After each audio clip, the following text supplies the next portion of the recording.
Bienvenue chez Mode et Création. Aujourd'hui, nous allons voir la partie 3 bis, la création des pinces de la jupe devant. Comme vous pouvez le voir, j'ai tracé les pinces de la jupe devant, les axes tout du moins. Et donc cette longueur de pince, c'est 9 cm pour les deux pinces. Comme vous pouvez le voir, j'ai aussi orienté les axes de ces deux pinces, grâce à l'outil que vous trouverez dans le menu point, que nous avons vu déjà dans la troisième partie de notre vidéo.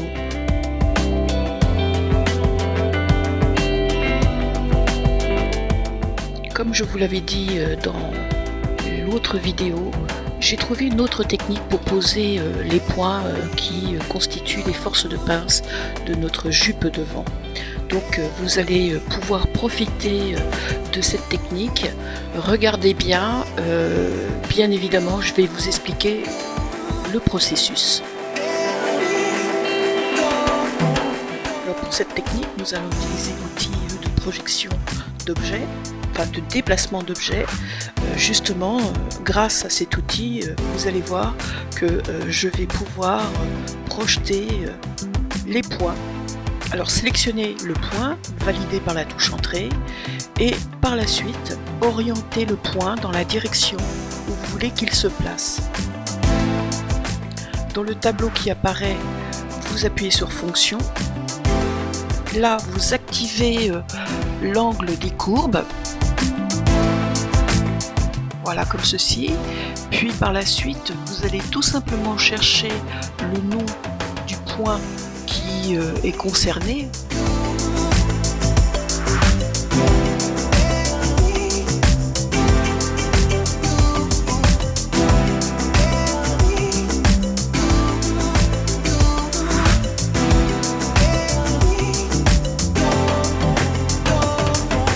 N'oubliez pas, il y a toujours les filtres pour vous aider. Voilà. Validé par la touche OK.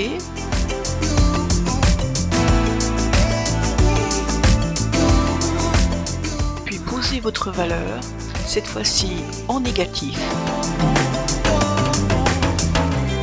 Et voilà, votre point est posé sur la ligne.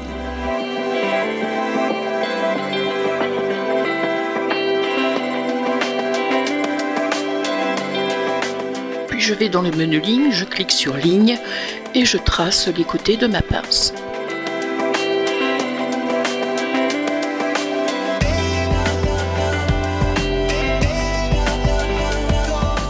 Voilà qui est fait. Donc nous allons passer maintenant dans la deuxième pince. Sur la deuxième pince, nous allons toujours dans le menu opération prendre l'outil de déplacement. Je sélectionne le point, j'appuie sur la touche entrée, j'oriente mon point, toujours avec la touche Shift. Puis par la suite, je vais dans mon tableau, je fais fonction, je pose ma valeur en cliquant avant bien sûr sur angle des courbes. Je cherche l'appellation de ma courbe, j'utilise le filtre, ça va plus vite.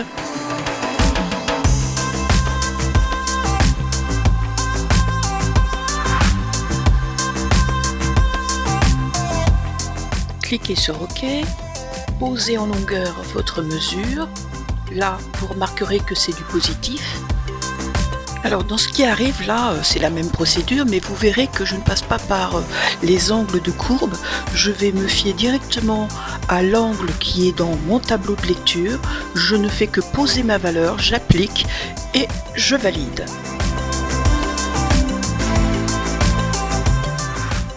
Vous tracez vos côtés de pince et par la suite, nous passerons au chapeau de pince. Là, vous verrez que sur la première pince, le chapeau de pince est très peu élevé. Donc je procède exactement de la même manière que pour la pince d'eau. Je projette un point qui sera le point de fond de pince couché vers le côté. Et par la suite, je déplace ce point. Je le projette sur l'axe de ma pince, point A23, A25. Et je donne ma force de pince globale qui est de 2 cm. Alors une chose très importante quand vous faites ça, n'oubliez pas d'appuyer sur Shift. autrement l'angle ne sera pas bon. Puis appliquer, OK, tracer par la suite après avec l'outil ligne le chapeau de pince. Pour ce faire, je vais passer par l'outil loupe parce que j'ai vraiment besoin de voir ce que je fais. Et comme vous pouvez le voir, les points sont très proches l'un de l'autre, donc je vais utiliser les noms des points pour pouvoir tracer avec l'outil ligne le chapeau de pince.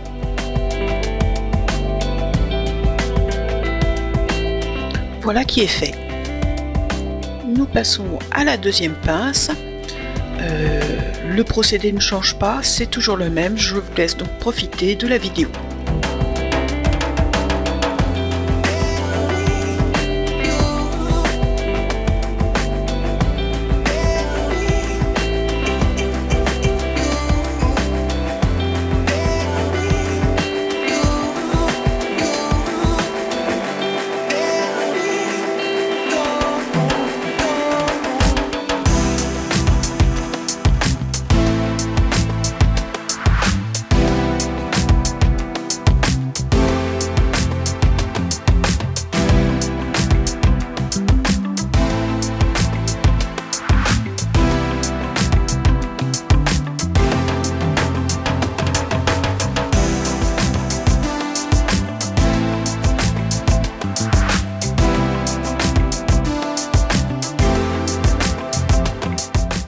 Voilà, donc nos pinces ont été dessinées.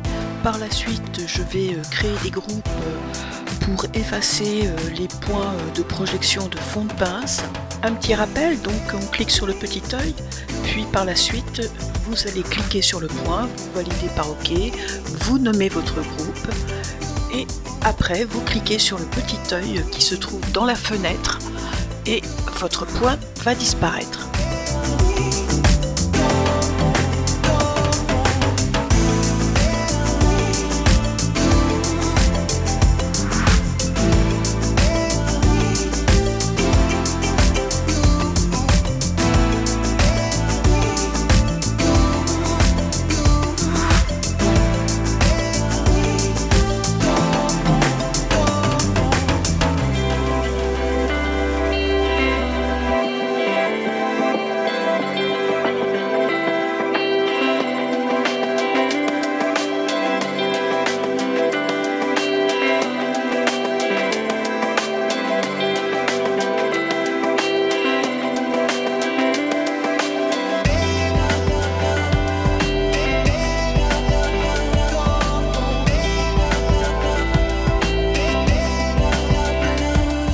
Alors là, vous allez me voir renommer les groupes parce que ça peut se renommer, donc pas de panique. Si vous vous trompez, que vous mettez plusieurs fois le même nom, vous avez la possibilité de renommer vos groupes.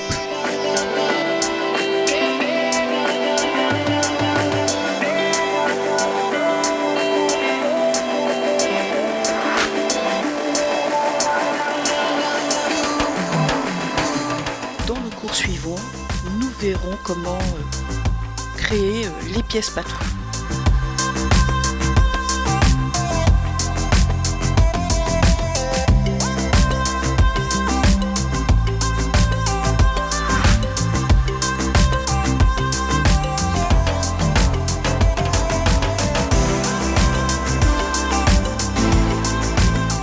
Et bien voilà, c'est la fin des vidéos. J'espère que cela vous aura plu, que vous aurez appris un petit quelque chose avec moi.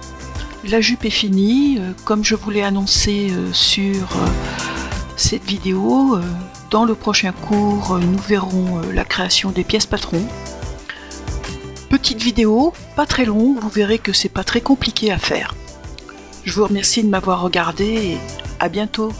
N'oubliez pas, un petit pouce bleu, ça fait toujours plaisir.